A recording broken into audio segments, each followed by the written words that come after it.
What's up, turma do nono ano B e C? Mais um dia, mais uma segunda-feira. Espero que todos estejam bem. Tive dando uma passeada aí pela cidade, vi muitos andando de bike, de motorcycle, tranquilos e saudáveis, graças a Deus.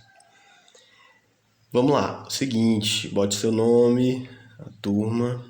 Hoje nós vamos aprender sobre a second conditional. Aula passada a gente estudou um pouco da primeira condicional, que é mais simples. Essa segunda condicional também segue o mesmo raciocínio da aula passada, só que vai mudar alguns detalhes. Ó. Vamos lá, vamos ver os exemplos. Também começa com if, tá vendo? Ó? If. Às vezes o if vai vir no início, às vezes ele vai vir aqui depois, no meio da frase, mas não importa. É o mesmo significado. Primeiro exemplo. If we tried getting everyone to press the pedal on 3, 2, 1 now, would be challenging. Então, começa com if, a condição, né? Se nós tentássemos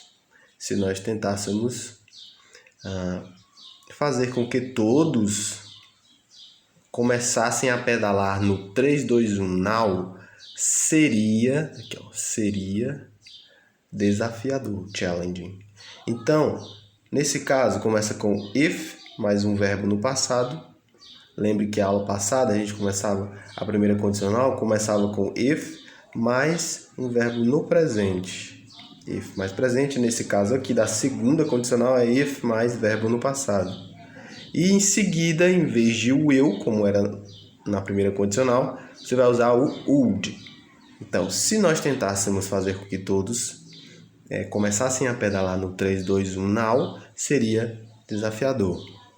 Segundo exemplo, she would continue. Ela continuaria. Então, você já percebeu que o would, ele modifica o verbo que vem logo depois e fica, por exemplo, se o verbo é ser, no caso be, ou ser ou estar, fica estaria ou seria.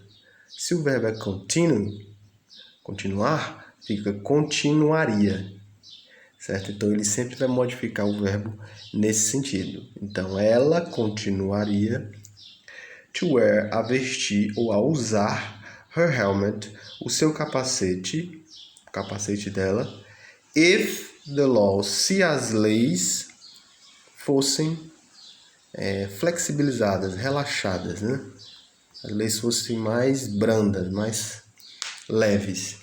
Então, novamente, foi o que ele fez. Ele inverteu. Primeiro ele colocou a consequência, que seria ela continuaria a usar o seu capacete, e depois ele coloca a condição. Se as leis fossem relaxadas. Então, aqui no primeiro exemplo, recapitulando, ele colocou a condição primeiro. Ó, se nós tentássemos fazer com que todos... A consequência seria desafiador. Terceiro exemplo. If I was biking around town, se eu estivesse pedalando, então repare, se tempo passado estivesse, verbo to be aqui no passado, se eu estivesse pedalando em volta da cidade, I would prefer, eu preferiria não usar um capacete. É o que vocês fazem aqui, que todo mundo faz, né? Ninguém usa capacete para andar de moto ou de bicicleta aqui por conta que a cidade é pequena, mas o certo seria usar capacete, viu? Não a bicicleta, mas a moto, principalmente. Então, recapitulando. If mais tempo passado, verbo passado, se nós tentássemos, se as leis fossem passado, se eu estivesse passado também, e em seguida a consequência seria, usando o would em vez de will, o would seria desafiador. Continuaria a usar, ela continuaria a usar se as leis fossem relaxadas. Se eu estivesse, então, if mais passado, se eu estivesse pedalando em volta da cidade, eu preferiria não usar um capacete. Ok? Então tá aqui, ó, if mais passado, mais o would. O would que vai ser a condição, ou a consequência, perdão. Então vamos para os exemplos, para as questões, para fixar melhor, caso você não tenha entendido. Primeiro, nos exemplos anteriores, podemos identificar duas orações em cada período. As orações expressam uma condição irreal. O que é uma condição irreal? Exato, é uma condição que não faz parte da realidade. É uma condição hipotética, pois se trata de uma situação imaginada, ou seja, não ocorre de fato. Se você reparar, quando a gente lê, se nós tentássemos, ou se as leis fossem, ou se eu estivesse andando de bicicleta, ou seja, não é uma situação que está acontecendo nem que aconteceu. É uma situação imaginada, certo? Então ele quer que você complete aqui ou com if mais simple past ou com would. Ou if mais simple past ou would. Agora não sai. Não tem problema não. Segunda questão. O uso do... Qual que eu vou usar aqui? Qual que indica uma hipótese e não uma ação que já aconteceu realmente? Então, qual desses tempos verbais, o simple present ou o simple past, indica uma hipótese e não uma ação que já aconteceu realmente? Terceira, a oração com would indica um resultado possível ou impossível.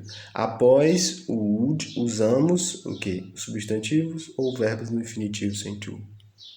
Aí você vem aqui para o texto, os exemplos, e vê aqui você usa o substantivo ou um verbo depois do would. Quarta questão. Now read these two sentences and answer the questions below. Vamos lá. They would cycle more. Eles pedalariam mais. O verbo pedalar, cycle, andar de bicicleta. Eles pedalariam, aqui ele já está dando a consequência. Eles pedalariam mais se o capacete was not compulsory, não fosse obrigatório. Segundo exemplo, they would start, eles começariam se eles não tivessem que usar o capacete. Então, você repara que é a mesma coisa dos primeiros exemplos. Letra A. Os exemplos anteriores apresentam uma condição irreal na forma negativa ou afirmativa. Como podemos afirmar isso? Então, a gente viu aula passada que o not é o que representa a negativa. Então, marque aí. Letra B. Na primeira frase, essa condição é real ou imaginada? Primeira frase. They would cycle more if a helmet was not compulsory. Então, eles pedalariam mais se o capacete não fosse obrigatório. Essa situação é irreal ou real, né? No caso, é imaginada ou não imaginada? Letra C. Na segunda frase, essa condição é real ou imaginada? Novamente. Quinta e última, não, tem mais uma. Match the sentences to form new ones. Então, associe as sentenças para formar sentenças novas. Então, você vai aqui, por exemplo, a letra A. Less accidents would happen. Então, se tem would, é uma consequência. Então, menos acidentes aconteceriam. A gente vai procurar aqui a outra parte da sentença para completar o sentido da frase, tá bom? Então, menos acidentes aconteceriam se algum deles, ou é esse ou esse. Não pode ser o would, porque aqui ele já está usando o would. Então, não pode ser a 2 e não pode ser a 4. Tem que ser o A1 ou a 3. Aí você copia no caderno rapidinho ali do lado e traduz uma por uma para que você acerte esses 20 pontos aqui, ó. Sexta questão. Compare the two sentences below and answer the questions about them. Então, ele vai pedir que você faça um comparativo. A primeira, if I use my bike, se eu uso a minha bike para ir à escola, I will exercise more. Então, você repara que aqui é uma primeira condicional. If, mais presente, se eu uso, e a consequência I will. Will é futuro. Eu me exercitaria mais. Né? Segundo exemplo, if I used my bike to go to school, se eu usasse Então aqui já vem o if mais o passado. Se eu usasse a minha bicicleta para ir à escola, I would exercise more. Eu me exercitaria mais. Então, which sentence express, aí você vai colocar aqui a ordem correta. Por exemplo, a letra A possible condition. O que é uma condição possível? Uma condição possível. Você vai relacionar e vai escolher uma alternativa, tá bom? Eu espero que vocês tenham entendido. Qualquer dúvida, estarei disponível. Fiquem com Deus e até a próxima. Valeu!